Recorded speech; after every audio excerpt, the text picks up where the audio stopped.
Hi everyone, I'm Carmen with Happy Beaver Custom Carvings. Welcome to my second episode of the End of the Trail sign carving creation. In this episode, I'm going to go over how we planed this large cedar slab into a level surface.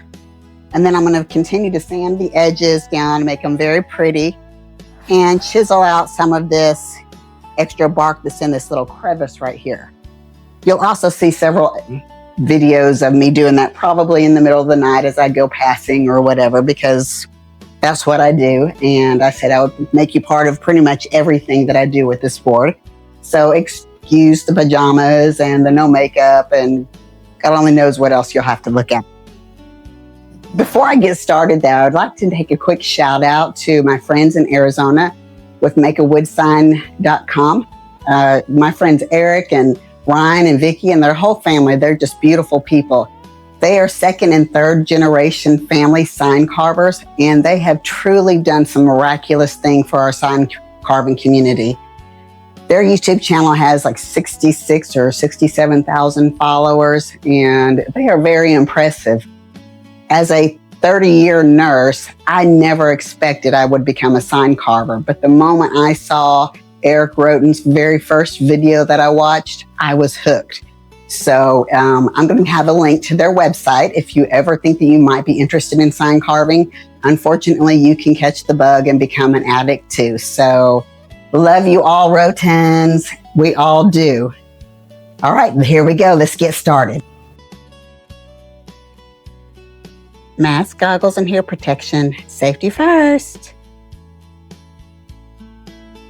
And here we go. I'm using the Bosch palm router with a plunge base and a straight mortising bit. You'll see there's a lot of sawdust. The dust extractor has a little bit of trouble keeping up because the dust goes underneath the router sled, but we're trying to figure out a cure for that.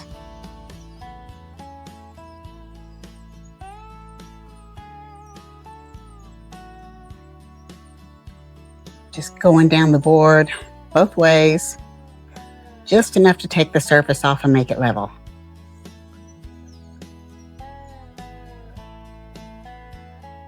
The planing actually worked out really well. I still have 1 5/8 inch of board left, so a pretty significant stout board. And there are some ridges, but I already planned on having to do a rough sand, and it won't really take that long. So can't wait to get started on this. This actually is one of my most fun parts. I know I keep saying that over and over. Maybe all of it's the most fun part. Maybe. Anyways, let's get started. And the sanding has begun. I start out with a 60 grit, and then I move on to a 120, and then a 220, and then a 320. So my router just glides over the material.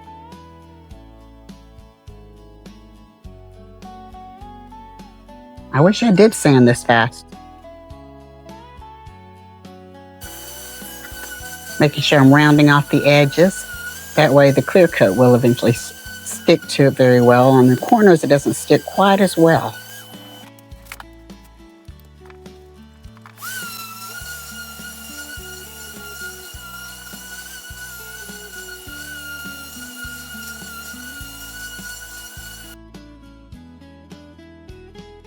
This is a little trick I do for just the little microscopic cracks.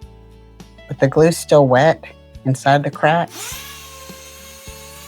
Just sand over it and it pushes that sawdust right into them.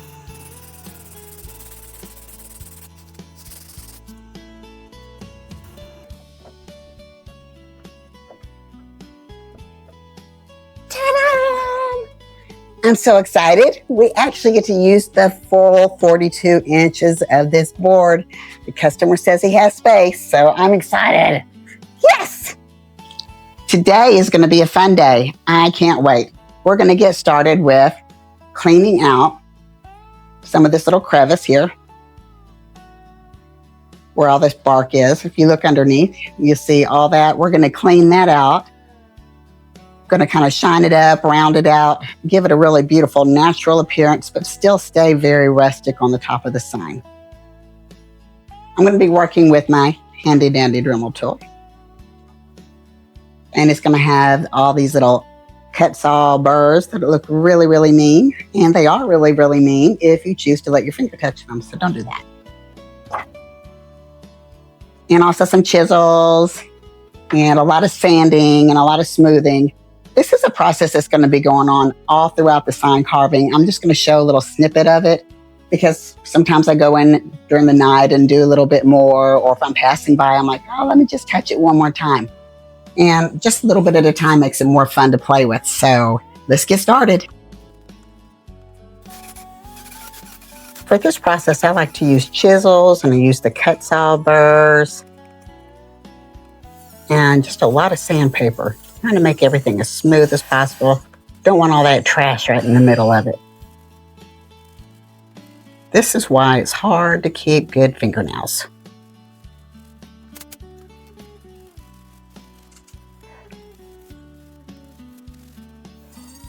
I want to say this is one of the longest processes for me. Just getting all the bark off of this edge right here, because it will eventually fall off even with the clear coat on it. And we're going to make that nice, pretty, smooth, and shiny.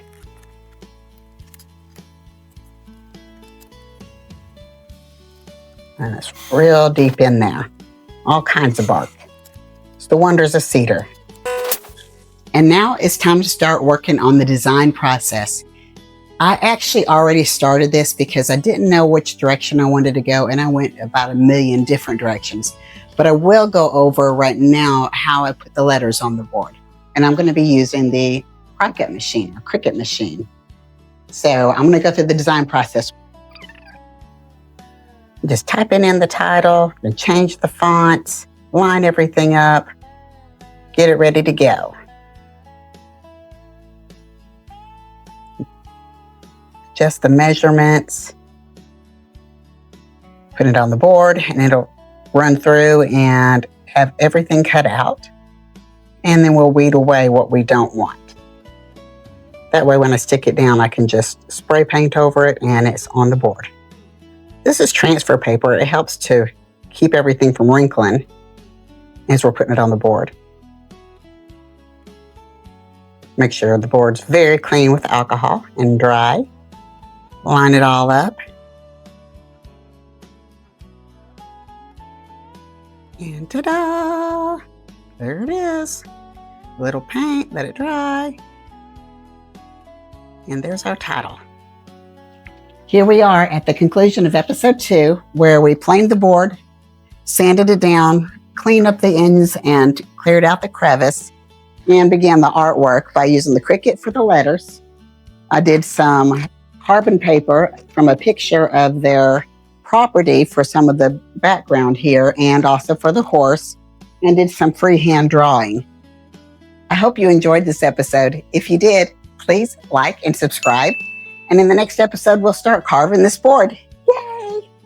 If one day you decide you may want to become a sign carver, please check the link below on makeawoodsign.com. They sell router base plates, router bits, templates for making signs, and they give classes for beginner sign carvers.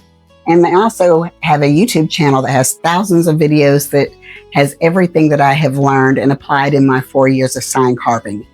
They're wonderful people, a whole family, the Rotans of sign carvers. So check them out, and I'll see you next time.